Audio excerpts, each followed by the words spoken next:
సాధారణంగా అప్పులు ఎక్కువ తీసుకున్నారని ఆనందించాలా? లేకపోతే అప్పులు పుడుతున్నాయని ఇది అప్పులు పాలవుతున్నారని బాధపడాలో తెలియదు. దేశంలో అత్యధికంగా మహిళలు అప్పులు తీసుకున్న రెండవ రాష్ట్రం ఆంధ్రప్రదేశ్. మహిళలు అత్యధికంగా అప్పులు తీసుకున్న రెండవ రాష్ట్రం ఆంధ్రప్రదేశ్. ఇది విచిత్రమైనటువంటి వ్యవహారం. ఈ తీసుకుంటున్న అప్పుల్లో వ్యక్తిగత రుణాలు అంటే పర్సనల్ లోను 49%, 2024 మహిళలు సెమీ అర్బన్ గ్రామీణ ప్రాంతాల్లో తీసుకున్న రుణాల శాతం చూస్తే బంగారం మీద అప్పులు 70%, వ్యాపారం మీద తీసుకున్న అప్పులు 65%, వ్యవసాయ రుణాలు 84%. అలాగే 2024లో దేశంలో 30 ఏళ్లలోపు యువ మహిళల రుణాల లెక్క చూస్తే వ్యక్తిగత రుణాలు 42%, బంగారం రుణాలు 17%, వ్యాపార రుణాలు 18%, వ్యవసాయ రుణాలు 13%.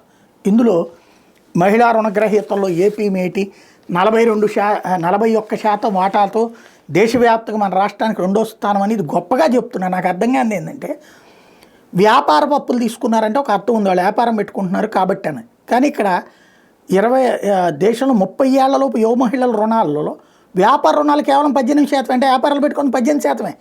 పోనీ వ్యవసాయం మీద పెట్టారంటే ఒక అర్థం ఉంది, 13%. బంగారాన్ని తాకట్టు పెట్టి ఇంటి ఖర్చులకు వాడుకున్న వాళ్ళు 17% మంది, వ్యక్తిగత రుణాలు 42% మంది. అంటే అప్పు దొరుకుతోంది కాబట్టి అప్పులు చేసి పడేస్తున్నారు. దానివల్ల అప్పులు తీర్చడానికి నానా తిప్పలు పడాల్సి వస్తుంది, లేదా భర్తల మీద తిప్పలు పెట్టడమో జరుగుతున్నటువంటి పరిస్థితి. కానీ అప్పులు తీసుకోవడం చాలా గొప్పగా చెప్పుకుంటున్నటువంటి పరిస్థితుల్లో మనం ఉన్నాం.